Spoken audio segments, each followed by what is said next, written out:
Bom, deixa eu trazer mais uma notícia aqui sobre o 8 de janeiro, uma notícia que inclusive segue em destaque no nosso site, oeste.com. Um ex-morador de rua, absolvido em agosto deste ano da acusação de participar dos protestos na Praça dos Três Poderes, desabafou sobre continuar sendo obrigado pela Justiça a usar tornozeleira eletrônica. O equipamento deveria ter sido removido em 10 de setembro, quando o Supremo Tribunal Federal emitiu a certidão de trânsito em julgado. Agora, pasme quem está nos acompanhando, o Wagner Oliveira, que tem 50 anos, relatou que só soube da absolvição quando foi interpelado pelo jornalista Christian Costa, aqui da Revista Oeste. De acordo com esse morador de rua, que ainda comparece à Vara da Justiça semanalmente, nem a Defensoria Pública da União, nem o fórum onde ele presta explicações informaram a respeito do veredicto, a respeito da absolvição. E é por isso que agora a gente vai a Brasília para conversar com o repórter Christian Costa para saber mais detalhes dessa história que foi revelada pela coluna No Ponto. Muito boa noite, Cris. Obrigada mais uma vez. Foi uma revelação, inclusive, para o próprio Wagner. Como é que foi essa conversa, Christian, que você teve com o Wagner a respeito da absolvição, que nem ele sabia? Boa noite, Paula, a todos no estúdio e a nossa grande audiência. Paula, eu conversei com o Wagner justamente como parte da nossa cobertura praticamente diária a respeito do 8 de janeiro. Ele, inclusive, é um dos personagens da reportagem que nós publicamos na Revista Oeste, a reportagem mais recente sobre o 8 de janeiro, e o objetivo era justamente saber como é que está sendo a vida do Wagner agora fora da cadeia.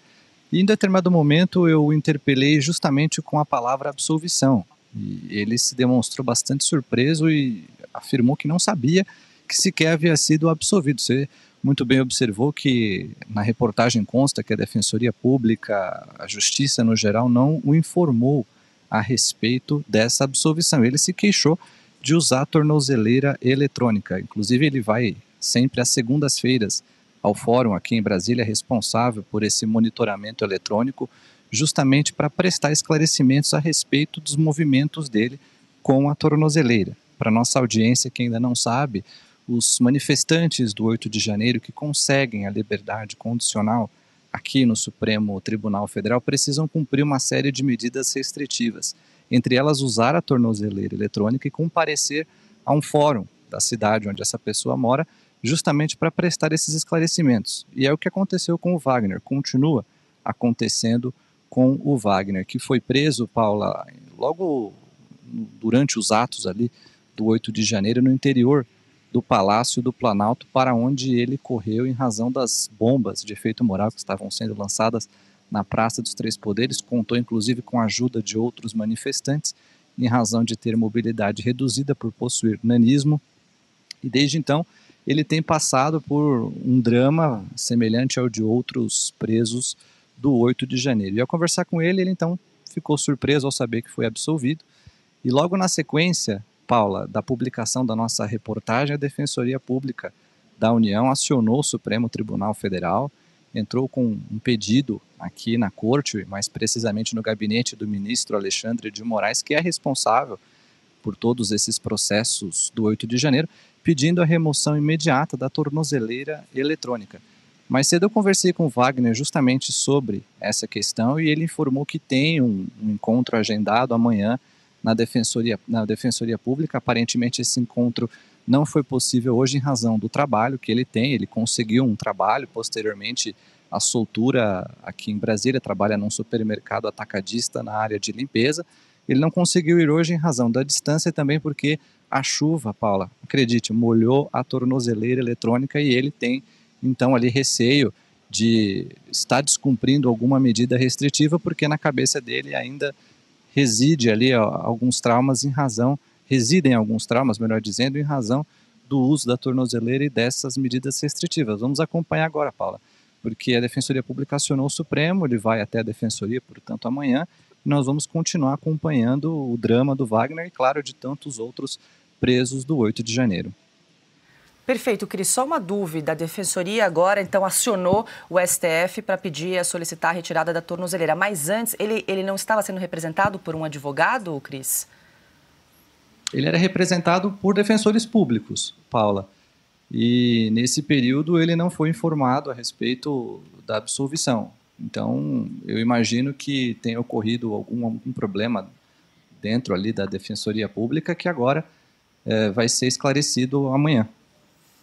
Bom, a gente acompanha então mais um capítulo dessa história realmente inacreditável desse morador de rua que segue com tornozeleira, que deveria ter sido retirada em 10 de setembro. Christian Costa, muito obrigada pelas informações. Bom trabalho para você. Até a próxima. Obrigado, Paula. Para o nosso ouvinte que quiser saber mais informações, acesse a Revista Oeste, edição mais recente, para você conhecer a história não só do Wagner, mas de outros moradores de rua que foram absolvidos pelo Supremo. Boa noite.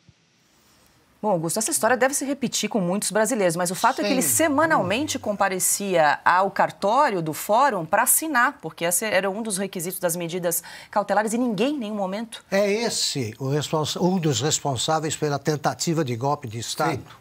É esse, um mendigo que não é representado por ninguém, porque a Defensoria sequer o avisou que tinha terminado o prazo. Ele está com tornozeleira eletrônica há quanto tempo? Isso é tortura. Isso é tortura por muito menos. O Gilmar Mendes, o decano, acusou os responsáveis pela Operação Lava Jato de torturadores. Ele disse que um dos torturados era o Emílio Odebrecht, dono da empreiteira que mais roubou, porque era maior. E ele disse, isso é uma tortura, o que fizeram com esse homem. O Emílio Odebrecht não passou na cadeia um dia. Ficou preso o filho, aliás, pouco tempo. Eles estão devolvendo dinheiro a essa gente. E fazem isso com o mendigo. É esse o golpista e é essa gente que a imprensa convencional não mostra. Vocês encontram essas histórias no Oeste. Aliás, o Christian fez uma bela reportagem publicada nessa última edição. E ninguém fala nada. Ele só diz, não, o golpe. Vão as pessoas, conversem com elas, os jornalistas estatizados.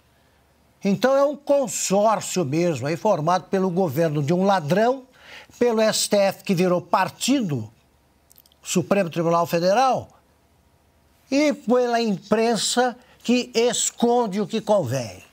Convém esconder, conveniente para os criminosos. Deixa eu ouvir a Ana a respeito desse caso revelado aqui pela Revista Oeste.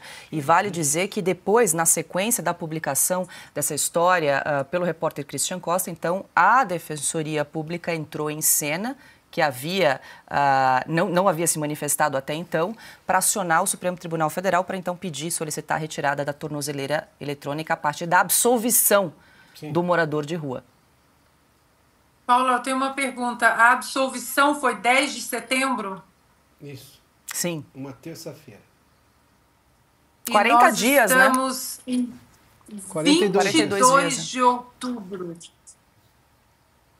Eu estou, assim, absolutamente chocada com essa notícia, com o silêncio da imprensa, como o Augusto disse. Ninguém, além da Revista Oeste, continua até hoje falando desses presos inocentes, presos políticos, perseguidos do Alexandre de Moraes. Lembrando, Paula, que esse é um caso que a Revista Oeste mostrou e que, por isso, as coisas andaram. Mas teve também um outro caso que a Revista Oeste denunciou, que foi de um autista preso, que era como se ele não existisse lá dentro. O rapaz nem sabia onde ele estava, o que estava acontecendo. E a Revista Oeste denunciou, e depois que nós denunciamos, o rapaz foi solto. É absolutamente chocante o que nós estamos presenciando nessa festa da democracia, né? A democracia sendo preservada de acordo com os ministros do Supremo Tribunal Federal. Aí vai a AGU do senhor Bessias cobrar mais de 56 milhões de 7 condenados por danos morais também. Danos morais a quem? não é multa para cobrir danos morais. É multa para cobrir o Moraes.